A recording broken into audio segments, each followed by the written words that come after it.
Hello, everyone. Welcome back to the Entrepreneur Investor Connection. Today, I am talking about financial freedom through cryptocurrency. Like I've been creating these short videos for about a week now. Actually, tomorrow is 7 days. I've been creating these videos every day. I'm creating a little shorter than 1 minute video explaining the path towards financial freedom with cryptocurrency. And I'm getting a lot of followers, a lot of people reaching out and asking me questions. So I said, you know what? Why don't I do a Q&A based on the questions that I already got and some questions on new stuff that people have been asking me. So one of the things that I want to make sure everybody understands is the overall strategy, right? The idea is, and I posted a video about this because what I found out, and I didn't know this either, is rich people live off borrowing off of their assets, right? So the idea of, Paco, you're on mute. You want to say something? Okay. The idea of living off interest, if you ever heard that, you know, as a person, you will hear rich people live off interest. And you just think that means that they have so much money in the bank that they can live off 0.01%. I guess back in the days, that was a higher percent than it is now.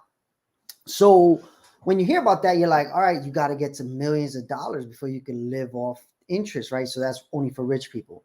But then you study different investment types, real estate, stock, and you see, okay, these people do it too with real estate. It makes a lot of sense because if you own a home, you can borrow off that home to buy another home that you rent to other people and make income, right? That's probably the most understood form of living off borrowing, living off interest, pretty much, right? So when I saw cryptocurrency come along and I was like, holy crap, you could do the same thing with little to no restrictions. Like there's nobody that you even have to ask to do this with cryptocurrency. You just need to have cryptocurrency. And the prices of cryptocurrency are growing so fast that if you put money into this system and start understanding how to use it, borrow off of it, pay it back, and you continue to put more money into the system, eventually you could live off interest.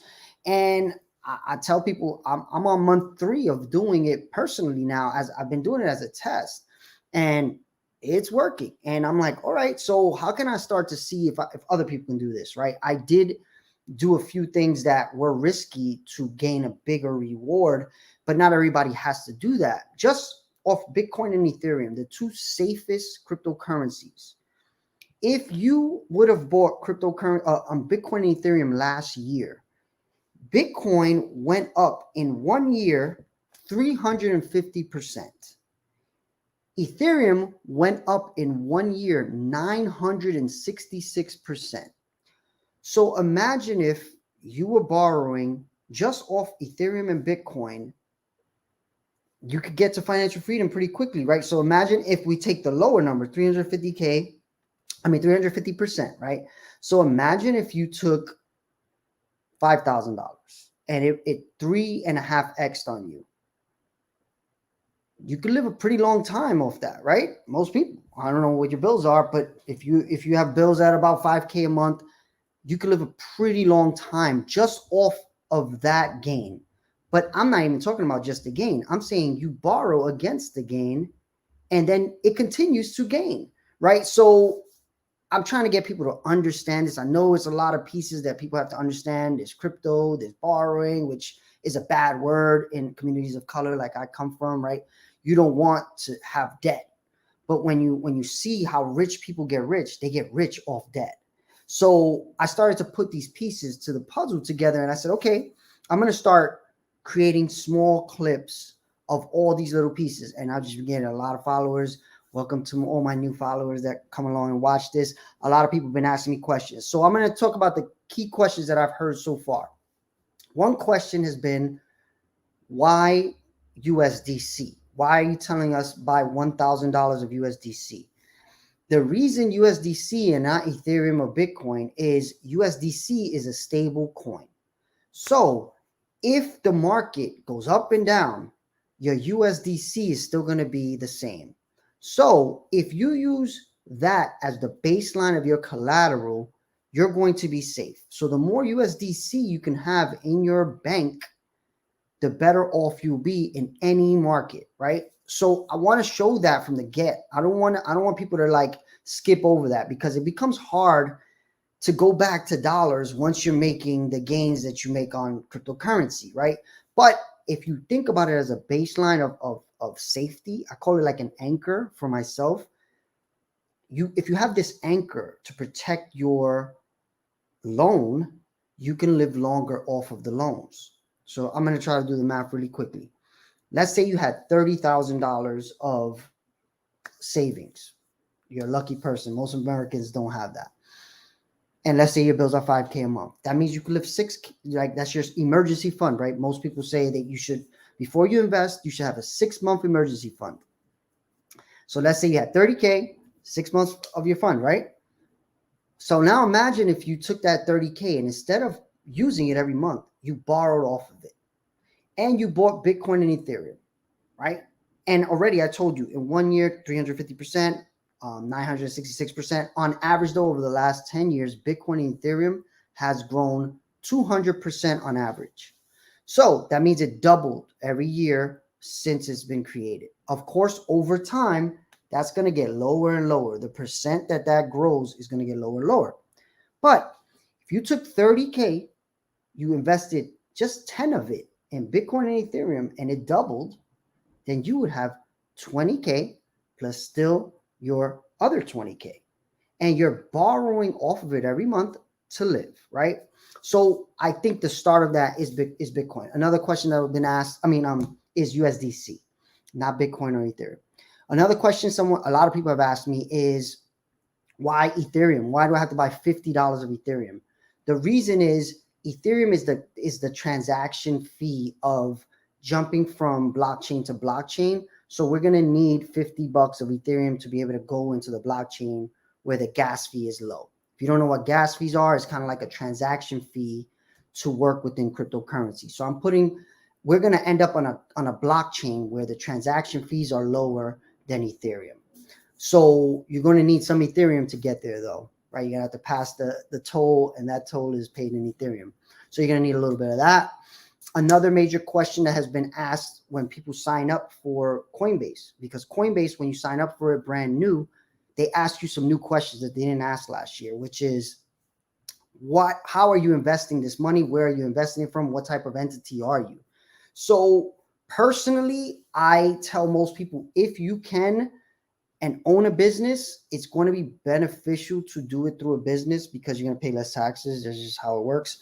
You are going to pay taxes when you make money. So if you make money through a business, businesses tend to pay less tax. So if you can do it through a business, you have one, talk to an accountant before you do it, but I would recommend that. But if you can't, choose personal. If you're trying to keep this just as a personal savings thing, choose personal. So those are the big questions I believe that I've been asked a lot in the past week. Any questions from people in the room right now? Anybody wants to come up and talk, ask questions? But basically, my overall point here is this has never been possible where you can create collateral that you can borrow off of without asking a human being at all. So if you had right now, and this happened, I won't say who it was, but somebody I know very well had an opportunity this weekend. A person reached out to them and said, look, I need you to put this event on for me. They had to put together an event in a week.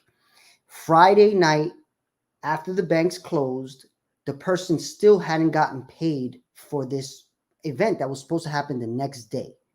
So they call me up and they say, this person wants to pay me in crypto. I think it's a scam.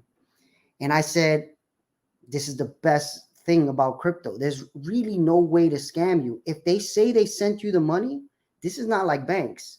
You don't got to wait till Monday and hope when Monday comes around that bank gets that transfer. I said, do this. Create a new wallet, give them that wallet address, and tell them if that money is there in the morning, your event goes on. If not, it's not. It's not going to happen. So the person, through cryptocurrency, sent this person $100,000 for an event, right? And that wouldn't have been possible. I think if, as I've been in business for many years, after Friday, the banks close and you need to send a lot of money, you need to wait till Monday, right? And that would have not happened. So this is what I told them though. I said, how much is this event going to cost you to put together? I know as a vendor, you have overhead and stuff like that, but you stay with money. And the person told me, look, I'll be transparent with you. It's going to cost me 50% to 50% of this money. I said, you know what you can do, right? You can borrow off of the money that person just gave you, pay all your vendors, keep the 100,000 and pay down that 50,000 over time, and then grow your collateral. And literally, you may not need to work for the rest of the year off of that, right? So think about all those pieces that are possible now. They wouldn't have ever got that money because it wouldn't have happened, right? That idea of, if I don't get the money by after Friday, 5 o'clock, that doesn't happen in the old banking world. Then they got the money. They were able to borrow off of it to pay their vendors. So they kept the full amount as a business. Think about that opportunity. Think about, as an agency, I run an agency, a digital agency. We always talk, agency owners always talk about, we're the bank because we have to pay everybody out and wait for the client to pay us. But now you can flip that idea. And that's just one type of business. It's gonna touch every single type of business. So I know I've said a lot of different angles to this, but I want to kind of start the questions of, where are you guys?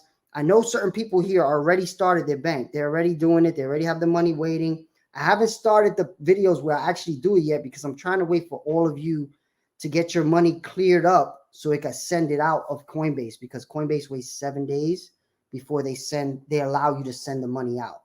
So any questions from anybody so far? Anybody in the audience want to come up? Definitely ask.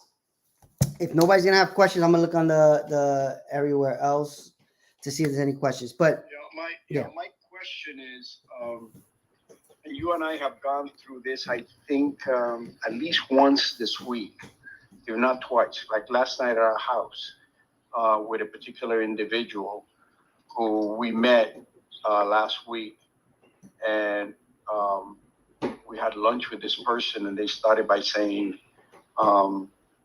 I don't believe in any of this crap. Cryptocurrency is it's like a Ponzi scheme. I mean, this person was really, really, really on the back. And so we took that person, and within an hour and a half, whatever, we met with them. We had the second meeting last night. That person had a capacity to do a beginner's mind and also sort of suspend all the things that they know about what they know in financing, and began to consider that their mind could be changed based on not only on the data and the information, but also the fact that they can reference and check everything that we were telling them. Now, we have not gotten those people into opening up a wallet yet or anything else like that. But those beginning steps, we're going to find out more and more, as you said last night, I think, that 70 million people between now and December are going to join this territory. And of course, that represents a lot of people, but in relationship to 7 billion people in the earth, still a very small amount. So the question is very specifically, what are the kinds of 1, 2, 3, 4, 5 things that you recommend always to people who are skeptical, who are doubtful, who are letting their own knowledge guide their skepticism, not to call it cynicism? So I don't know if the question is clear. I think so. The first part of your statement, what I was talking about was, if you look at the NFT market, when I told them about the 70 million new people coming in, that was based on Coinbase's account number. So Coinbase right now has 70 million accounts, right, that people have logged in and created. NFTs right now, only about 100, maybe 200,000 people have bought NFTs. So in December, the NFT market is going to go to all of those Coinbase users. Coinbase is going to make it easy for anybody who has Coinbase to buy an NFT. So now the market is going to go from a few 100,000 people to 70 million. But cryptocurrency right now is still less than 10% of the world even knows about cryptocurrency, let alone owns it. I believe it's 3% of the world owns cryptocurrency. And when you put these pieces together, based on what Paco was saying in the conversations we're having, is if 3% of the world has not got into the easiest way to create wealth that has ever been created, can you imagine once it's fully understood and literally with $10 you can start to build your wealth? Before, the easiest way to build wealth was either through buying stocks and getting lucky or buying property, right? So if you bought a home, your wealth creation was started, right? That was the American dream, buy a home. But how much work had to go into you buying a home? You had to have great credit. So building up credit, not easy for most people in the circumstances like I come from, right? Where work is not as easy to find and all that. So then you gotta have 20% of the down payment, right? So imagine you have a house you want to buy, but now you need perfect credit plus 20% of that cost of that property. So that takes a lot of people out of the game.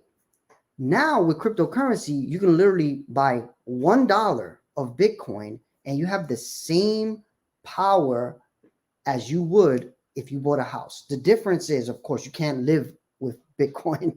You can't live in that house, right? You can't live in Bitcoin and cryptocurrency. So that's where there's a big divide on people's understanding. But if you study it, it is property. That's why you have to create these wallets. The wallets are your property. And the reason it's so hard to secure these and the password is really hard. You got to remember 12 words. And if you lose those 12 words, you lose your money. The reason why it was created that way is to protect your property from anyone. If the government one day says, that's it, we're taking all Bitcoin, they would have to know those 12 words. And if they don't, they can't get your Bitcoin or Ethereum or whatever else, right? So these technologists have thought of all the current problems, all the historical issues that have happened in the past in different countries, and put together an open source technology to solve them. And of course, this is the first real year of its mass adoption, let's just say. So there's a question and I hope I'll answer your question, Paco. If not, let me know. No, I think you did. I think what I want to add is that you always recommend that, first of all, you're not giving financial advice here. Yes, this is not financial advice. You are not a financial advisor. Nope. You're like a guide. You're suggesting things to people. You're suggesting them on the basis of your own experience. But more important than that, you're asking everybody to really spend, and I think I'm going to pick up, I think you say you need to spend at least my experience was 40 plus hours between reading books, between going to YouTube, between going to TED Talks, between getting in rooms like this, between going to Clubhouse and listening to the many rooms on cryptocurrency, on NFTs that are available. You need to invest if you really are interested in getting to become an expert on this. And in short order, you will be an expert with limited options, but an expert. Hopefully, you're an expert with a beginner's mind, from my perspective. But you need to be able to invest in studying, because the ultimate decision, whether you spend $1, $1,000, or $50,000 on this, is not what Miguel Sanchez said or Paco or anybody else. Is your own decision, because you've done the studying, you've taken a look at this, and you say, you know what, I am going to do this. And normally what Miguel says, aside from the 40, 50 hours that you have to do studying this stuff, he's available for consultation. He's available for not advice, but direction and answering questions if you need to. But that's the journey that each of us want to take, because I know you've heard this a million times, and I will not stop. I will not get tired of repeating. For an 82-year-old who got a BBA, Bachelor of Business Administration, and major in finance, to go through a 10 feet wall was very difficult because, quite frankly, this stuff sounded too fanciful, too Disney World, for me, based on what I had learned. So to go through that wall, to crash through a wall, it took me 3 months, 4 months of Miguel hitting me over the head, until finally I had to exorcise everything that I've ever learned about banking, finance, international finance. I had to put it away in the parking lot where I can see it, so I could then begin my journey into learning. And obviously, I'm still very much in the learning stages. I just told somebody today, I said, the reason Miguel Sanchez has been able to advance so much on this area is because Miguel Sanchez didn't know shit about financing. He didn't take courses on international finance. Yeah, he knew about banking and stuff like that, just like a regular person does. I make a joke that Miguel Sanchez wouldn't even balance his checkbook if he ever had a checkbook. But because he didn't know anything about that, he was able to come in with a clean slate about this thing. Anyway, that was my point. Yeah, so basically what Paco was saying is right. Like, I came in with a clean slate. I didn't grow up knowing about even stock market and all that. I worked in tech startups, so I understood technology. That was my advantage. When I saw this stuff, I said, holy crap, people are going to do this. 100%. I've seen this before multiple times. People are going to come in and do this. So I got a question from Derek Swift on the YouTube. Once you have enough collateral in your bank, please explain the process of getting the borrowed money into your Chase account to spend it on living expenses. This is a good question because a lot of people are like, okay, if it's in the crypto world, how do you get it into the real world? Isn't that like monopoly money? You can't actually use monopoly money. And the truth is, the same way you get it into Coinbase, you can get it out, right? So you can go into Coinbase and say, I want to put it back in my bank. So you can send it to Coinbase and then send it back into your bank. The problem there is, again, the banks are slow. The banks are going to take a few days before that money is available in your bank account. But Coinbase, being the genius company that they are, they created a debit card. So now, if you have the Coinbase debit card, you can swipe that instantly. So I can send money right now to my Coinbase debit card and swipe it. And you know what the benefit of this is? Not just the fact that it's instant, they also give me 4% interest on 2 different coins. I get to choose. There's all kind of coins you can choose. They give you like cash back. So I'm getting 4% interest on a coin that I believe is also going to grow in value. So if you think about it, let's do the math. Let's say I spend $100. They give me $4 of this coin, and that coin doubles in value. So really, I made 8% cash back on the $100. Now do that times all of your bills throughout the month, and that money starts to really add up. So that's why I tell people, sign up for the Coinbase card. Don't think about going back to your bank. The banking world is screwed. If they don't get in this game and really start allowing us to do what we should be able to do, people are just going to leave them behind. And for me, I'll give you a story.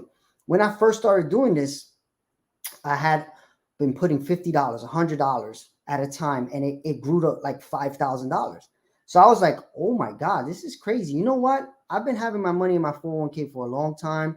I don't think it's doing that well. I want to take 15K out of my bank and out of my 401k and put it in crypto.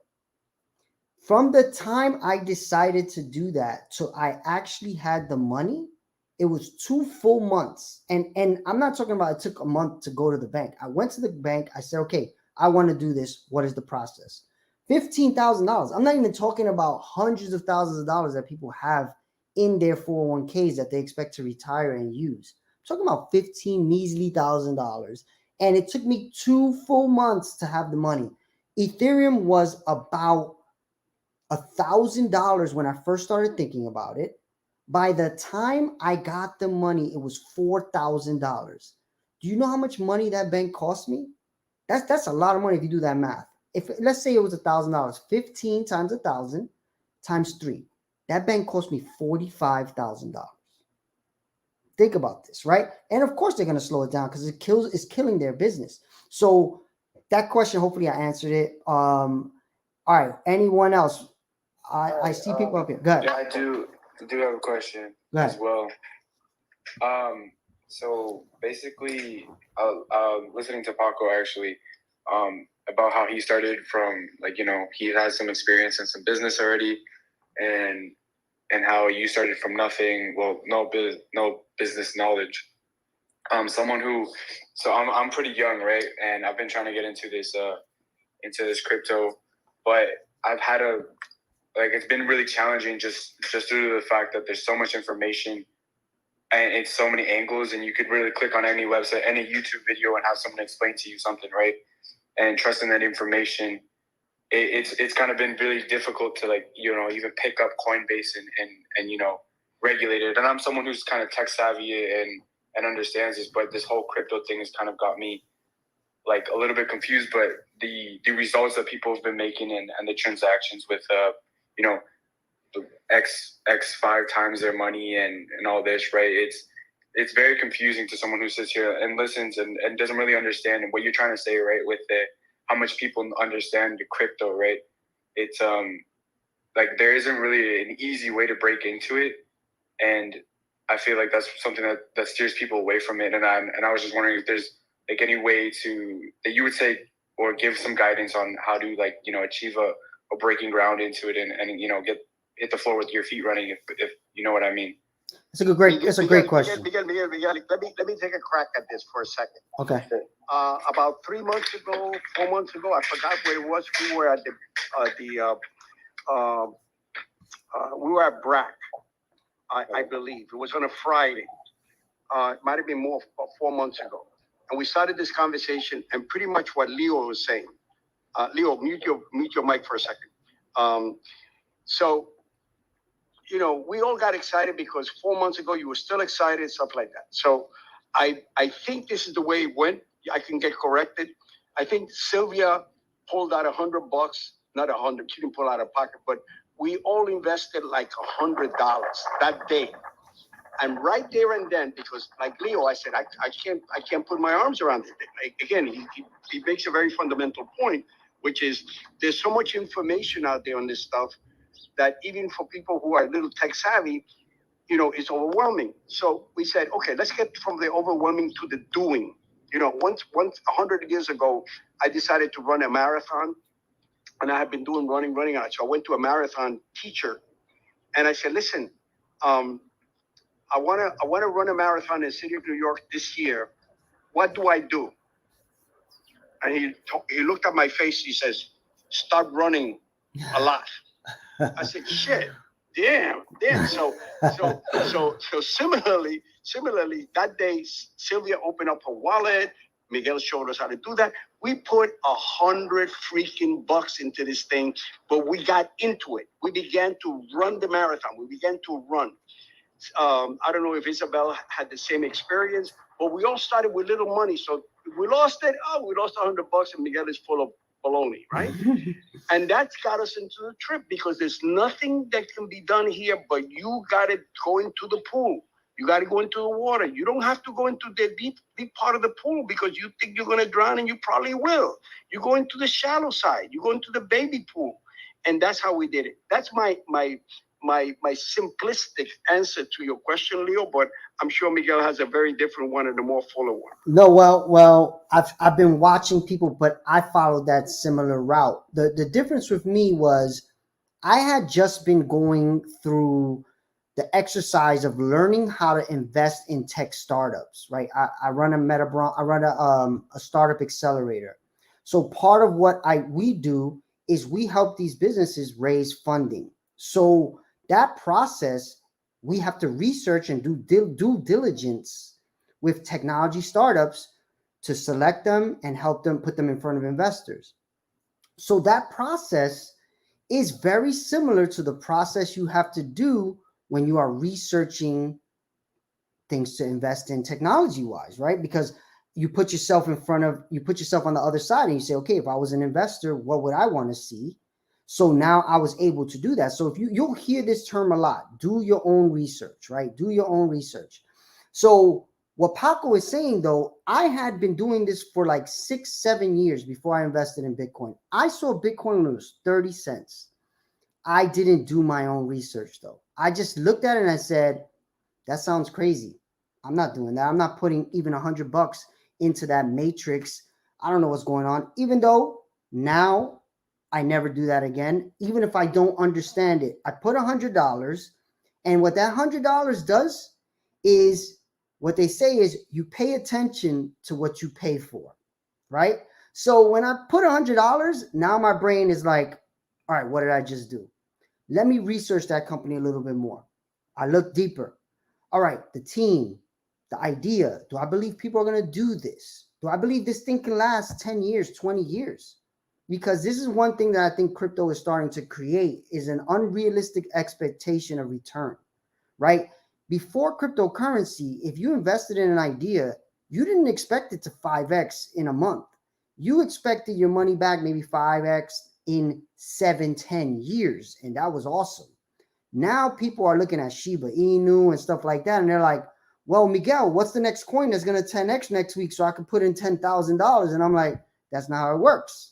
Like, that's how you lose all your money, you know? So what I will answer your question is, this is what I did. I put the first time I ever bought Bitcoin, I put $50 in through Cash App.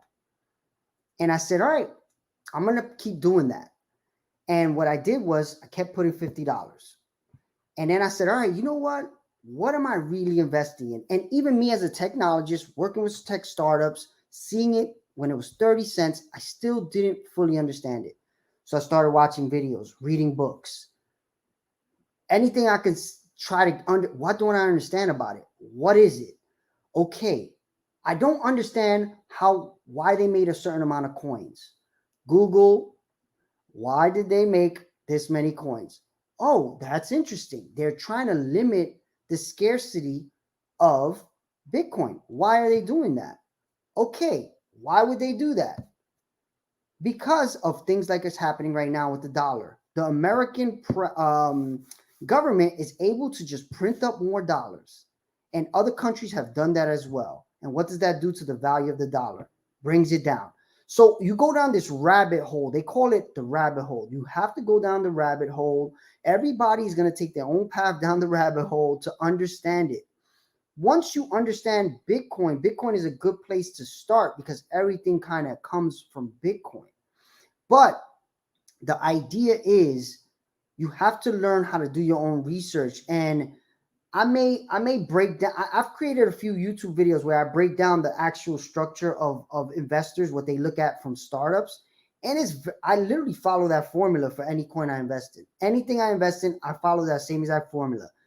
It's the team. I could say it really quickly if you want to write it down. I'll tell you if you have a pen or something like that. All right. So there's the team. The first thing is you want to know who's behind this, right? Because if you find the team and you can look them up and you can see their history and you're like, wow, I actually believe these people could pull this off, that makes your investment safer. The second thing is the problem and the vision. What's the problem they're trying to solve and what's their vision for solving it, right? So with Bitcoin, their problem was governments control the money. And they can do whatever they want. They can take it from us. They can change the value of it. They can do all kind of stuff that we have no power of. So Bitcoin, the people who created Bitcoin said, what if they can't control it and we can limit it through code? And we can pass it around very easily, no problems. That's a good problem and a good vision for solving it, right? So it makes sense. Then there's a value proposition. A value proposition is, what value is it to the customer? So as a person who lives in countries, we all are subject to a lot of those things, right? If it's different, especially depending on which country. You could have been in a country where their dollar literally went to nothing. Like I think it was Tanzania or something like that. The dollar went down thousands of %, like overnight. Like, and there were people that had to roll barrels of money for bread and stuff like that. So if you understand the world history of how this has happened in the past, you would think that's a value proposition.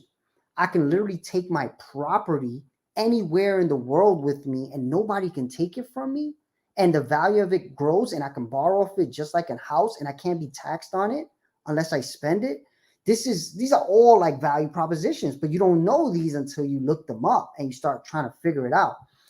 Then the product is the actual built thing. Does it exist? Am I investing in something that has to be built? Am I investing in something that has to be built still, or does it exist, right? And the further along till its existence, the more risky it is, right? So if somebody wrote down this idea of Bitcoin and said, hey, Miguel, I'm going to come up with this idea, invest in it right now. And I'm like, that's crazy. I don't even see how you can do that. Then if I did give the money, I'd be worth a lot more now, right? But now it's pretty set in stone. Literally, countries are using it as legal tender already. So the product exists and it works, right?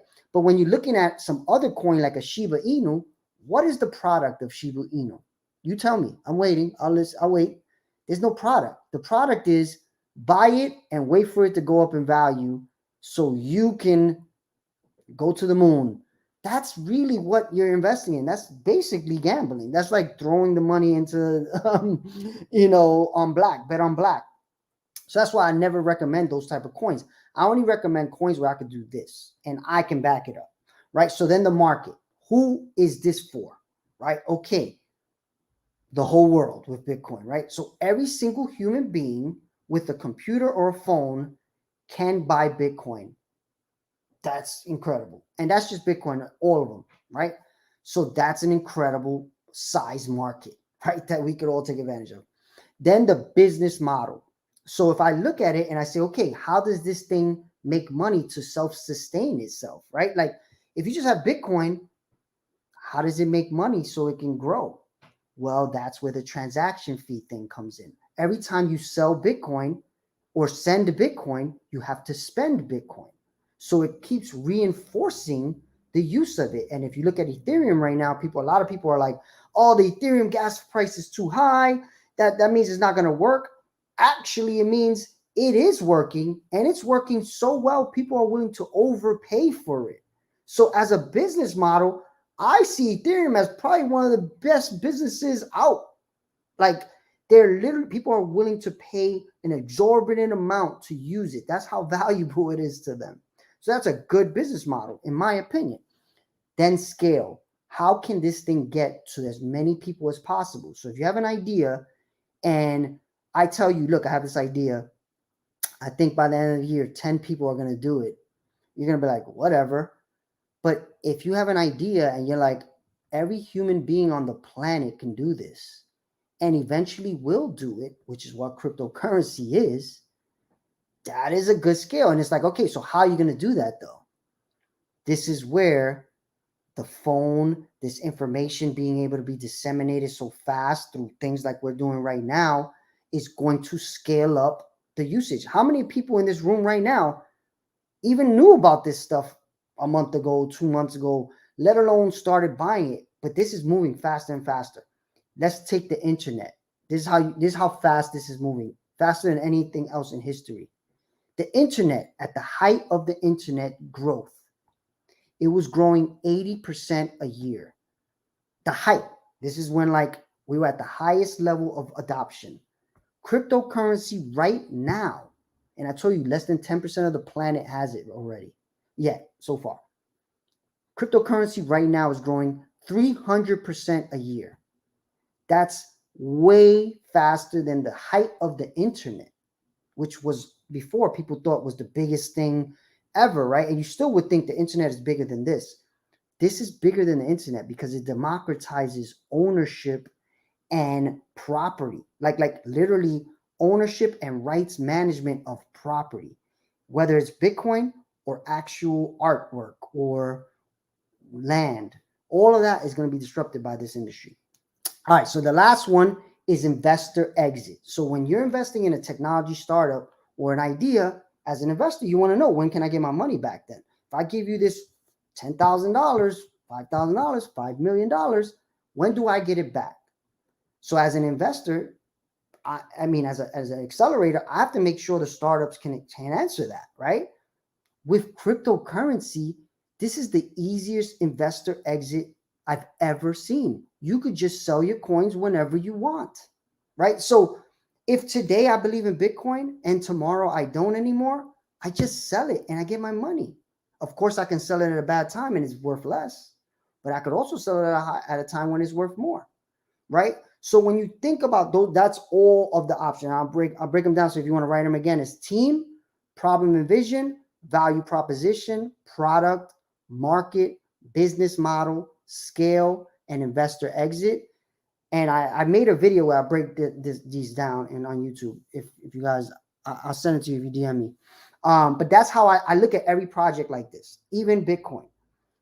I'm not putting $1 in without understanding that at least, right? So if I'm putting $100, it's because I understood this.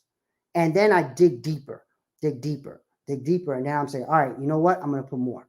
I use it. I try to use the product. So for instance, the reason I came up so much this year on crypto was not because of Bitcoin, was not because of Ethereum, which when I took out my 401k, that 15,000, I put it all in Ethereum because I did this for Ethereum. And I was like, Ethereum is going to blow Bitcoin out the water.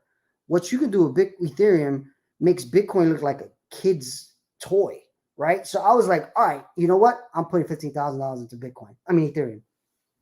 But then I started using it and I found this gas fee problem. I was using it and the gas was costing me so much money. And I was like, God, this is crazy. You got to be rich to use this.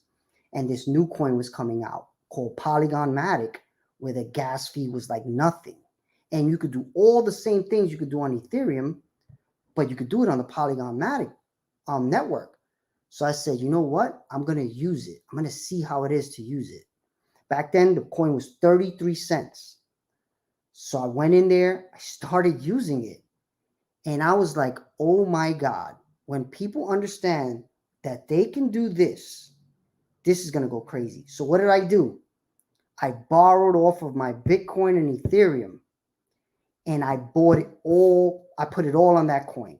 Risky, yes, but I did this and I used it myself. And I was like, there's no way that this fails. It was the only other option. You either were paying Ethereum gas price of like $100. At one point, I had to pay $1,000 to make a transaction or I was going to lose my money. So I paid that $1,000 and I said, never again would I have all my money on the Ethereum network only. So I started using Polygon. Polygon went to almost $3.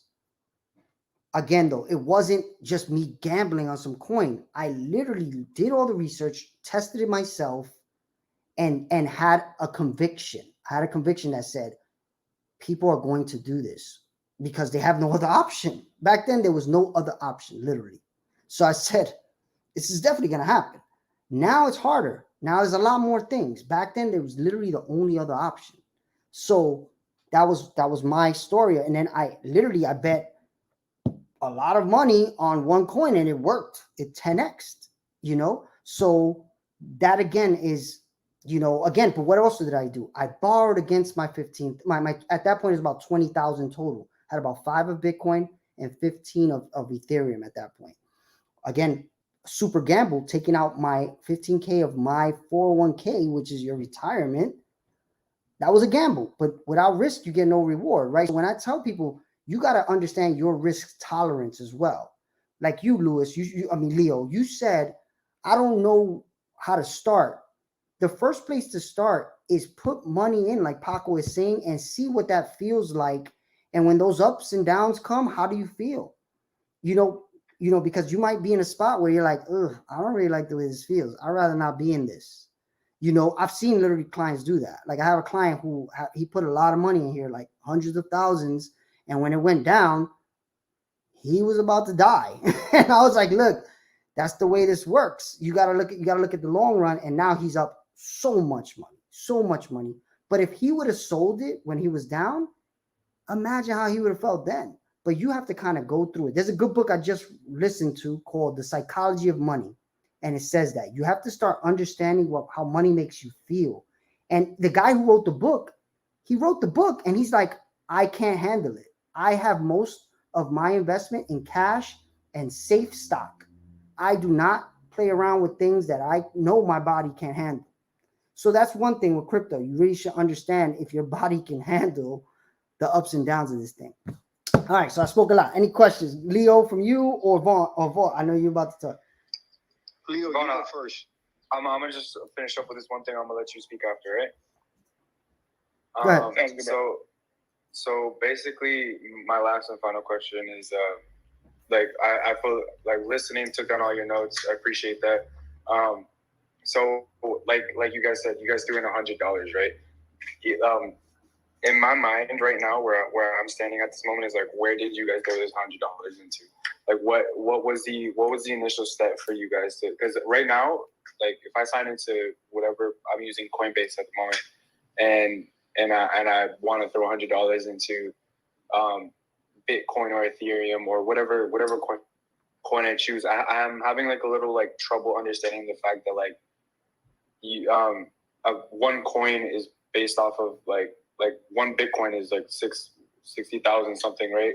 So Yeah. how would he, right? It's like invest, like people are like, okay, invest in Bitcoin, but it's like, I don't got that kind of money. How am I? So this is where, and again, this is a good question. Most people have the same exact idea that you have to buy one full Bitcoin. You don't. You can buy a percentage of that Bitcoin. So again, is it worth to buy the percentage of a Bitcoin like that though? So this is great. I'm glad you asked this because I think most people think this and don't ask it. If Bitcoin goes up 10% tomorrow, it doesn't matter if you have $10, $100, $1 million, $10 million, you make 10% more money. So if you had $10 million, you will make $1 million if Bitcoin went up 10%. If you had $100, you make $10. But the percentage is what you're looking at, not the dollar amount, right? So if you're going to put in $100 and it grows 10% a year, you're making $10. That doesn't sound like a lot. But as I study all the asset classes in the stock market, if you're a master trader and you work at hedge funds and you do 12% a year, you are like a star and you get a huge bonus for 12%. I just told you crypto on average for the last 10 years has gone up 200% per year on average. And I told you last year, Bitcoin went up 350% and Ethereum went up 966%. So again, that number is going to get lower and lower over time. The longer you wait to try it and learn, the percentages are going to go down because the more people put money in, the percentage gains are going to just be smaller, right? Because over time, more people are going to split that money up. Right now, there's a very few amount of people taking in all these gains. So the more you can be in, the earlier you can be in, the better off you'll be. Of course, you really have to understand when is a good time to buy. So right now, I would tell you, since it's a small amount, do it whenever. But I have people who are like, I want to put in $10,000. I want to put in $100,000. That you should really look at where it is in the life cycle of the charts. Because if you put in at a bad time, which I know somebody who put a lot of money on one specific coin at the worst possible time, and then it went down. But that coin is a great coin. I did the research the same way I showed you, and that coin is amazing. But he just happened to invest in it at the wrong time because he didn't look at the charts. If you're looking at the charts and you see things going straight up, don't invest because that means it's going to come down. Things don't just go straight up. No asset class in the world just goes straight up. They go up, down, up, down, up, down. So if you see it going up, not a good time. Buy when it's coming down. That's my advice. Hopefully it was good. If you need, of course, reach out. I'm available everywhere. Definitely join the Discord too. If you put massideation.community on your browser, you will land on our Discord. I'll shoot you a message and we can discuss it in a message or whatever. No problem. Vaughn, Perfect, what's your you. question? Good afternoon, everybody. I appreciate you guys hosting this room. Appreciate it. Thank you. A lot of good information. Everything you've been saying has been, I've learned over the past couple weeks. I just started investing October 27th. Nice. And I've seen gains already. Yeah, I've seen gains. And it's only been, I want to say around $300 that $200 I've invested. And I'm up probably like 333. So it's I see the benefit. Wow.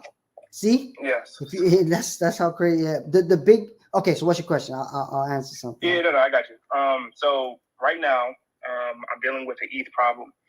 I'm trying to get money out of my wallet back into Coinbase. So I'll tell you what happened. So I was, what is that? I was trading with Loopring LRC, and I made gains on LRC. So I was like, okay, they say keep it in your wallet because when you put it in your wallet, then it's actually yours.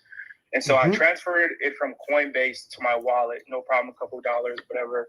And so I saw LRC kept going up, and so I was like, okay, well, I kind of want to put my money back into Coinbase so I can add more when it dips.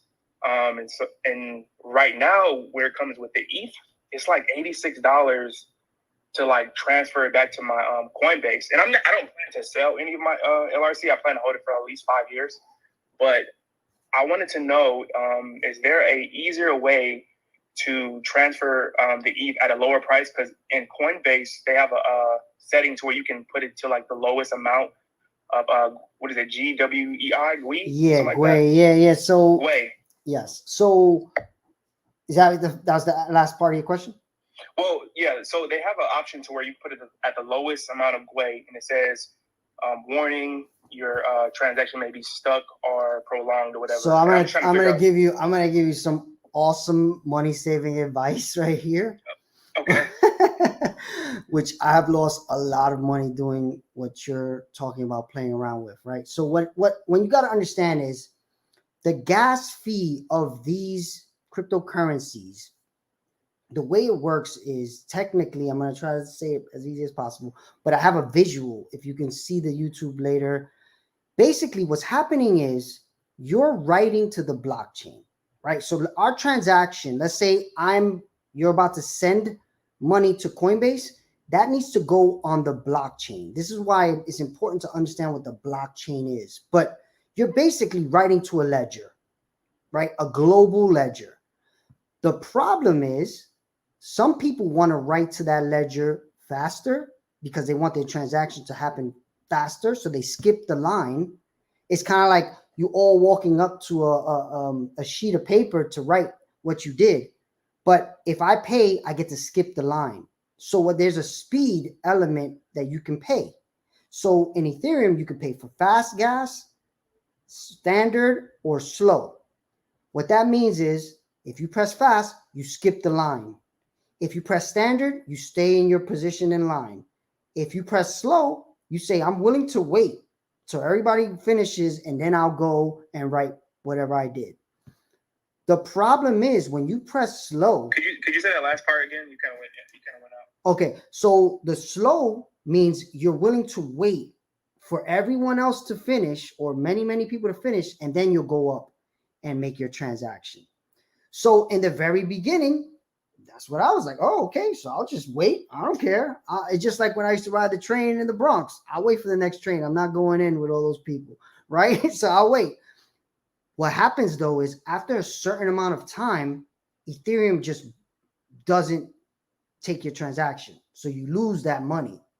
So there's been times where, and I don't learn, I'm like that thing, especially in the beginning, I was like, no, I'm just going to keep pressing slow. And I would lose like $50, $80 because it gets to the point where they just don't take your transaction and they keep your money. And so what I tell people now is if you can't afford standard or fast, don't do it because you could lose your money, and I don't know, depending on where you are, you may be worth losing the money, but think about that. If you're willing to lose the money, just pay for the standard because you're not going to lose it. You're just going to pay a little bit more than you thought you would end up paying. And again, it's like it's an idea of how important is this transaction speed wise. I've literally left transactions where I'm like, all right, I'm just not going to pay the gas fee till the gas goes lower. I don't care how many days. I've literally waited 2-3 weeks to make a transaction because I'm not paying the gas fee at that price, right? That's up to you though, right? And right now, if you're the loop ring, it sounds like with your loop ring, you don't necessarily need it in Coinbase for any reason other than you want to start buying and selling it, right? You want to start selling on the highs or something like that. Why would you need it in Coinbase? Well, it's just easier for me to manage it in Coinbase. The wallet is cool, but it just I really need to do my research on decentralized and these platforms, because there's only a certain amount of coins I can trade with my Loop Ring in the wallet, and there's just so many other coins I can trade with in Coinbase. So that was pretty much my main thing, to where if I wanted to transfer, I don't know, some Dodge into my Loop Ring, I can do that. My Coinbase, because I started out on Coinbase, and that's where most of my money is. And just learning about this gas fee, I don't even know if I'm going to actually put a lot of my assets into my wallet until like I have a lot of. So this is why when Miguel, what's Loop Ring? So I guess it's a currency. I actually never heard of that coin. Oh man, it's going up. Yeah. It's LRC. It's a ticker. LRC. It definitely uses ETH. You know what? You know what? If you guys are interested, I'll do really quick due diligence on this live here, just to see, because I've never heard of it before. What is it? LRC, you said? Yeah. Yeah. Okay, I see it. All right. So I'm gonna just do live due diligence right here. All right, Loop Ring. First thing I do is I go to CoinGecko. I'm doing this live. I'm sharing my screen on YouTube if you want to look. All right. So first thing I look at is what's the market cap. Right now, the market cap is $4 billion. That's pretty high for a coin that I've never even heard of. So I'm like already a little skeptical. Second thing you look at is the fully diluted valuation.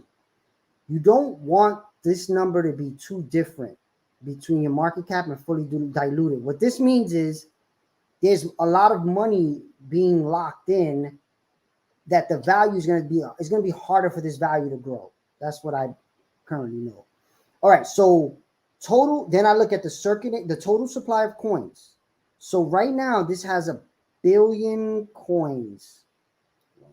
Yeah, 1 billion coins.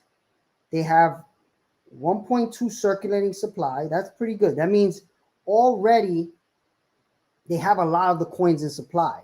So the price of it should go up, because it's not like they're going to release more coins later. Right? That's like, again, the government printing up more money, right? That's like America just printed up 25% of all dollars in history. That has to bring the value of the dollar down, right? So this company is saying, look, we printed up all of our money and we're not printing up a lot more. They're only printing up like another 100 million of the billion. That's not bad, right? So I'm like, okay, that's decent. All right, so that's the tokenomics of it all. Any questions? It looked like you turned off your mic for a second. You have a question? No, okay. So, okay, next thing I do is I look at the chart, the history of it. All right, this is not a good sign for me to invest today, right? What do you see here? It started, it went up high, it came back down, went up high a little bit, came back down, up, down, up, down, up, down, crazy up. What do you think is about to happen next? It's going to go down. Yeah. So what I would be doing right now is I'll be selling some, because I think it's going to go down. Again, though, not financial advice, but this is just my process, right? Again, I would not be buying it right this second. It's too high. It's definitely, I would think, going to come down. So, okay, let's say I'm still going deeper, though. I'm going to go deeper. All right, so let me go to the website. What is this? I still don't even know what it does right now, right? I was just looking at the tokenomics, the investment side of it. All right, so I'm going up. Okay, a ZK roll-up layer 2 for trading and payment. I know what that means because I've been doing a lot of research. What that means is they're trying to solve the Ethereum gas fee problem, right? So what this is, when they say ZK rollup layer 2, this is a layer 2 to Ethereum, meaning layer 2s are being created so people can pay less gas fee to do things. Loop Ring is trying to get people to pay less gas fee for trading and payments. Very easy to see that there. It's literally the first thing you see on the website. So I'm like, all right, that makes sense. But a lot of people are doing the same thing, right? So what makes them different? Secure, high throughput, low cost. Okay, nothing big yet. Layer 2. All right. So far, I haven't seen anything that other companies are not doing already. Loop Ring builds protocols, infrastructure, and user-facing products to the future of finance. All right, so does everybody else so far. Okay, across stack. Okay, so this is interesting. They're saying that they may be multi-chain, I believe. That's what they mean. I'm not reading the whole thing right now just because I don't want to make it too boring. Protocol 2000. Okay, so this is saying they can do 2,025 transactions per second. Ethereum can do 15. So now you see, like, okay, that's a big difference, right? But there's other currencies like Solana that can do 50,000 per second. So again, this is where you got to do research on multiple and say, okay, do these people have a chance of beating Solana out? I don't know. Me personally, I wouldn't think so. Right now, I don't see anything special yet. Mm-hmm. Then I would look for partnerships. Like, who are they working with already? Like, and I don't see any just yet. And the website, I don't even think the website is finished. It literally says logos and icons on the website still. So I mean, I would be you might have caught something very good very early. I would at minimum, not financial advice, I would at minimum be at least taking out my investment. And maybe if you're willing to ride it out the rest and see what happens. But if you're up, I would maybe take out 2x. You know, if I put in 100 and it's 500, I'll take out 200. I made $100, got my investment back, and that 300, if it ends up one day being worth $1 million, cool. If not, I lose it. At least I doubled my money. That's how I would look at that. Did anybody? Question on that? Yeah, go ahead. So, that's a good point. So if I don't want to pay these gas fees, and let's say I know they have USDT, that's not on the Ethereum blockchain, right? So I couldn't transfer that to USDT and just let it sit there. Maybe transfer it to Bitcoin, because Bitcoin, from what I understand, they don't have a huge gas fee. It takes longer, but it doesn't charge as much. Is that correct, or am I wrong? So from my experience, yes, it's not like Ethereum where, you know, it goes up and down like that. It goes up and down, but it's not like a lot of money. I've literally heard people sending like millions of dollars for like $30 of Ethereum, of Bitcoin. Okay. The thing with Bitcoin is you need a whole different wallet. Like Bitcoin won't work on the MetaMask wallet. It's a different blockchain. So you're still gonna have to take it out of MetaMask and send it to, and then you'll have to send it to sorry. People don't know I'm live. You're gonna have to send it to a wallet that is Bitcoin friendly. So what you're actually gonna have to do is you're gonna have to convert some money into Bitcoin and then send it to that wallet. But okay, because I have a Coinbase wallet. Yeah, so it'll work on Coinbase. Coinbase has the Bitcoin wallet built in. So does Cash App. The cool thing about Coinbase though now, this connects to what I've been saying. Coinbase said this week they're going to allow you to borrow up to $1 million off of your Bitcoin. What does that tell you? What I'm telling you is going to become normal. People are building up their Bitcoin, and Coinbase is going to be the bank. They're going to be willing to lend you $1 million. Think about that. Like, what bank is lending you $1 million, you know, without crazy? You got to have so much for a bank to lend you $1 million. It's insane. It's literally 0.01% of people can do that. Bitcoin just said, we're going to do it for anybody. You know, anybody that has the collateral, of course, right? That is insane, right? So, you know, I would look at Bitcoin on Coinbase, but what I do, just so you see, the next level is you can convert that Bitcoin into wrapped Bitcoin. And what that means, and of course, I'm going to get technical, ask you questions. Wrapped Bitcoin means it's worth the same exact amount as Bitcoin. So if you own one Bitcoin, you own one wrapped Bitcoin. It's called WBTC. You can buy it on Coinbase. That, though, you can send to the Ethereum blockchain and other blockchains, right? So when you send them to other blockchains, you can borrow off of them at a much better interest rate, and you can borrow more on a website like Aave. So I'm going to pull up Aave next and show you what interest you can get off Bitcoin right now. Any questions too? I know as I do this, I know a lot of this stuff is like rocket science. Yeah, so I'm gonna share something it's not gonna help anybody in this room. So I'll start with that. But just to give you a perspective and kind of give your brain a little relaxation, well, because Miguel can give me a headache in 2 seconds. Just kidding. No, I know. 2 years ago, 3 years ago, I don't know, 2.5 years ago, one of the founders of one of the big things, I don't know, it was Google or Amazon or whatever it is, no longer with the company, was buying, 2 years ago, was buying huge amounts of money in Bitcoin and other things. The government, who's trying to find a way to get into the game in a negative way, began to figure out that these things were not really currencies, but they were assets. So they began to tax this guy in particular and others, like if they were real estate transactions, just so we could all understand what it was. And so they called it that any money that they made when they did a sell would be taxed at capital gains tax. So capital gains tax, I haven't looked recently, but it was somewhere between 23 and 30%, depending where it was. So these are guys who talking about millions and millions and millions. So when you do 20, 30% of millions and millions of dollars, that was a big amount. So this guy decided to find out in the world if he could get away with this thing and not pay the 30%. So there was a big New York Times article that you could look up. And he not only did it, but then went public in New York Times. He says, I am moving my residency to Puerto Rico because Puerto Rico will allow me to live there for 6 months and I will not have to pay any capital gains on any of my transactions. So the result, and I'm going to finish with it, the result is that there is a huge migration to the island of Puerto Rico of the big players, not us small players, but the big players, because they pay no capital gains. They pay like 4% to the state, I think, and then a small fee. So this is information that doesn't do any of you guys any and gals any value right now. But who knows? Maybe one day you move to Puerto Rico because you don't want to pay capital gains. I'm done.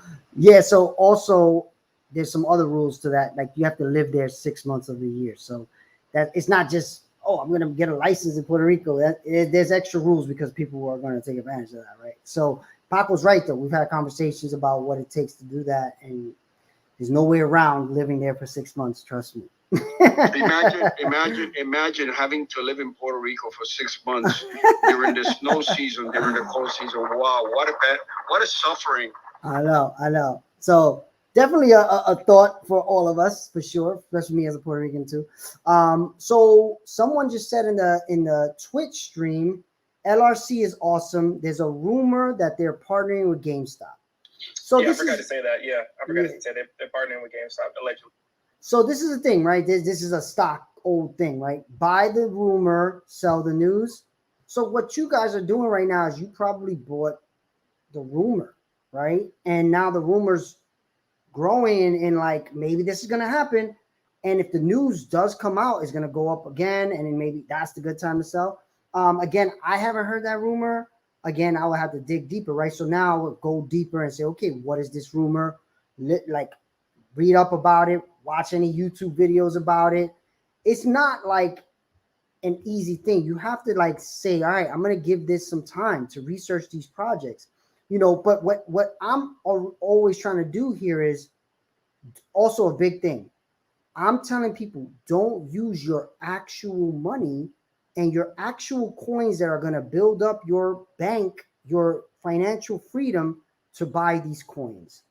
Borrow off of them, which is what I did, right? Like if Matic, Polygon didn't work out, I would have a loan that I have to pay back, but I wouldn't lose my Ethereum and Bitcoin, right? That is where what I'm saying for people to understand is build up your collateral with the coins that they let you build up collateral with, which I'm going to show you right now on Aave.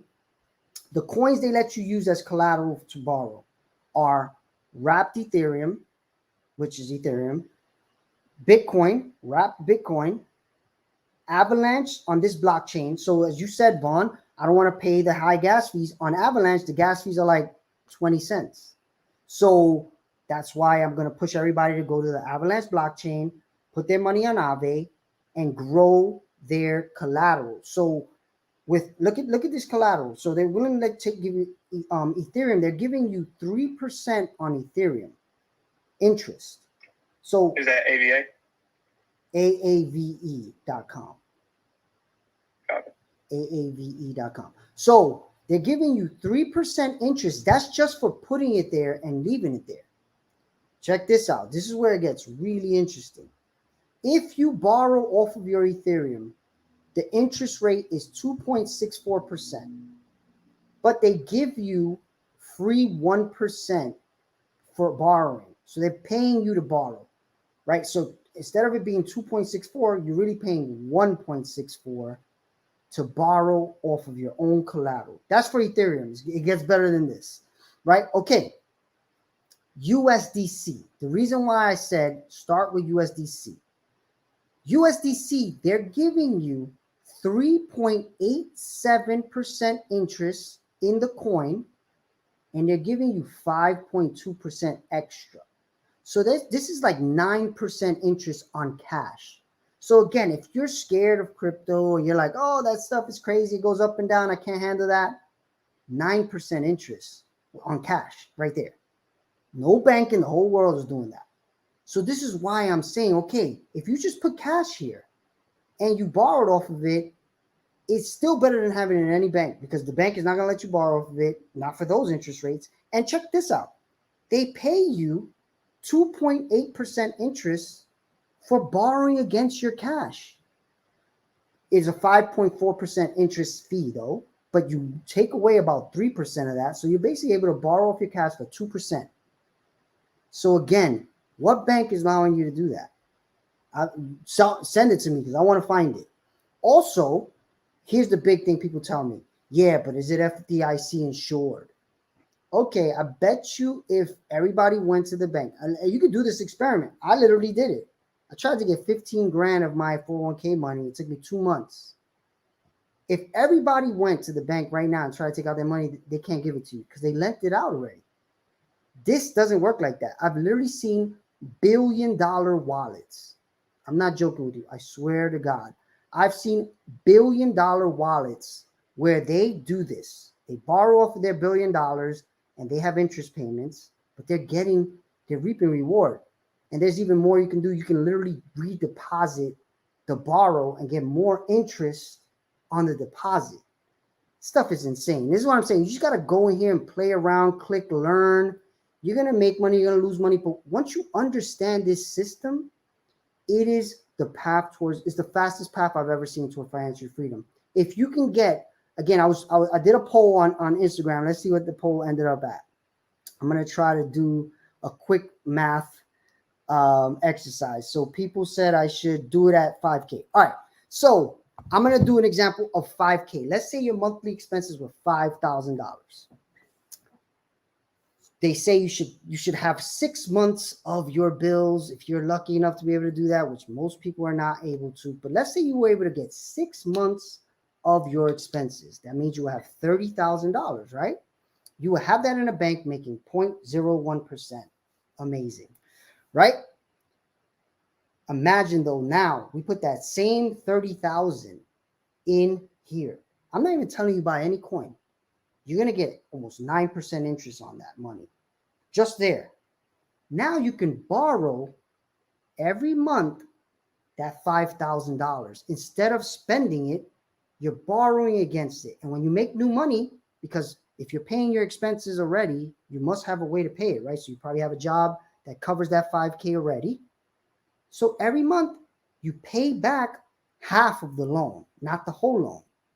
You pay back half the loan, you put the other half in collateral, and you invest that. So now, let's say you put some of that in Bitcoin or Ethereum. Over time, that Bitcoin and Ethereum is going to be worth a lot more, plus you already have your cash there. That's keeping you safe. You're already safe, but it's getting 9% interest.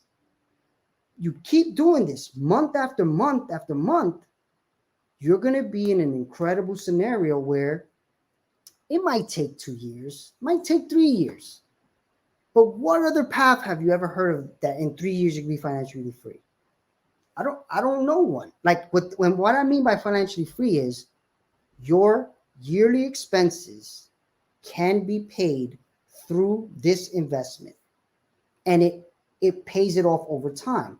Of course, unless you never want to work again, that number is going to have to be much larger than 30,000, right? If your bills are 5K and you want to retire with 30,000, that's not realistic, right? But if you start growing that now and over time in a certain amount of time, I literally know people. I know people that have gone from 100,000 to 500,000. Literally, there's a video in the Discord. If you join the Discord, this guy showed how he made $30 million off, no, $3 million off $30,000. Of course, it took years, it took 4 years, but I'll take that deal. Oops. Sorry.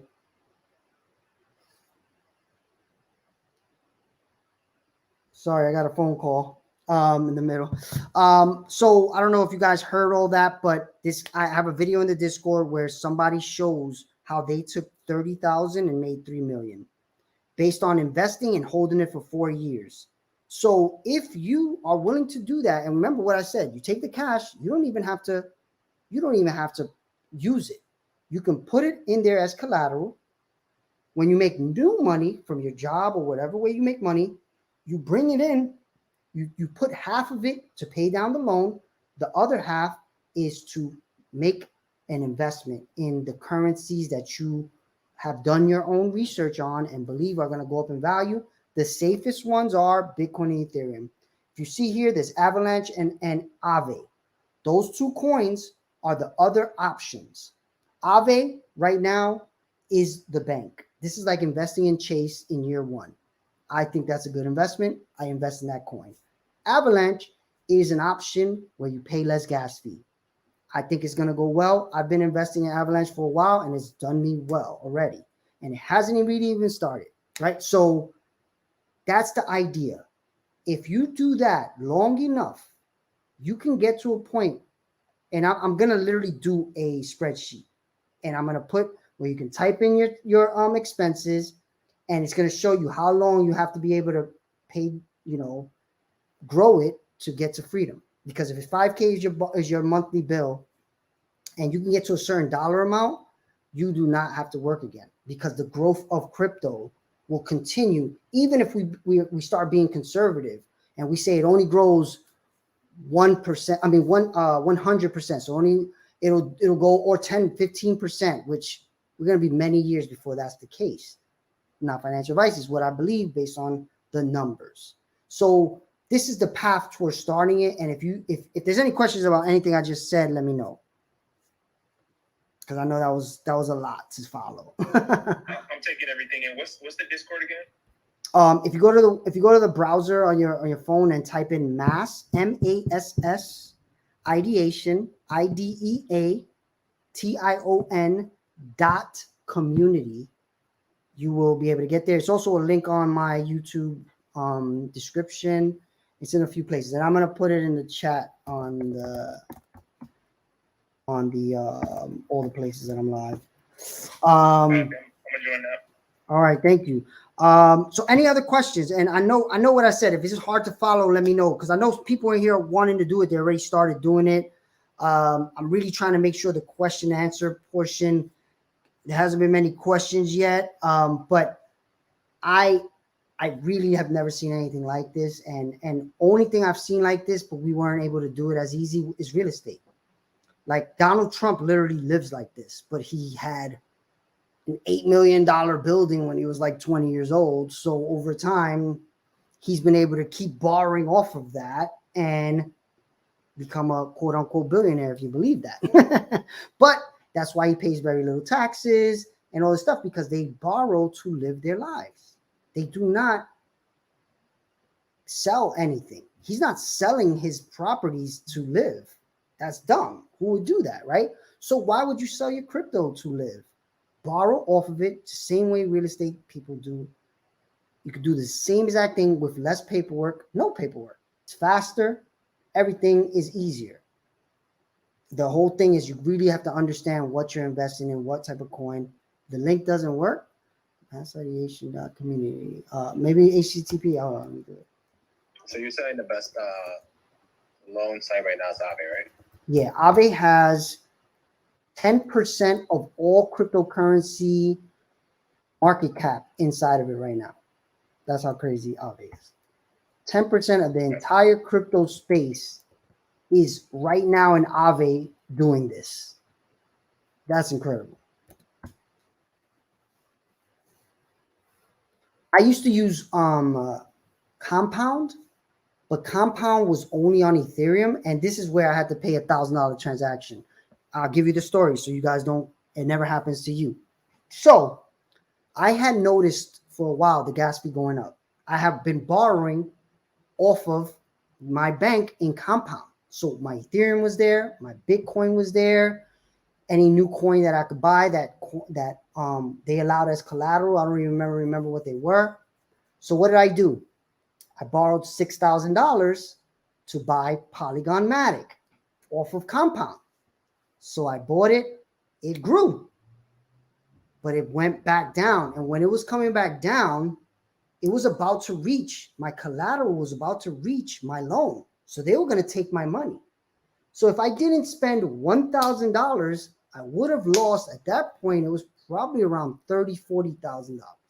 So I was like, I gotta pay the $1,000 gas fee. I just have to pay it. Like, it's dumb. No way around it. So I did it. And after that, I was like, okay, never again. I'm taking all my money out as soon as the gas fee comes down, and I'm putting it on the Polygon network. So that's when I started learning Aave. Literally, Aave became an option on Polygon. And that's when I knew this is going to go even crazier, right? So Polygon, I put all the money there, and every time this all goes crazy, I don't care because I pay less gas fee. And now Avalanche is following the same exact steps as Polygon, and they're giving a bunch of interest. So I have money there, and I'm doing it off that. So I have a bank on Polygon network, I have a bank on Avalanche network, I even have one on Solana network. But that takes time. You got to get there. I want to start you all on the Avalanche network because the interest is the highest out of all right now. And I think the transaction fees are very low. They're not as low as Polygon, but they're low enough to make it make sense right now. So you still have to bridge from Ethereum to AVAX, right? yes, but that's where the gas fee of $50 is only like $30 to bridge. It's like it's not the full gas fee like Ethereum spending. It's like an ERC20 token, so you send it for less gas fee. So I'm being told that we need to fix the verify because we're trying to keep bots out on the Discord. I will keep you guys posted. We got to fix that tonight, but definitely join the Discord. If there's no more questions, thank you guys for coming. If there's any questions, just jump in. But I thank you guys for coming by. Hopefully this was helpful. I really, really want as many human beings on this planet to understand this process. So if you can share this with anyone, the YouTube or anything like that, the more people that learn how to do this, the better off we all will be, because we don't have to continue being screwed over by the traditional finance market.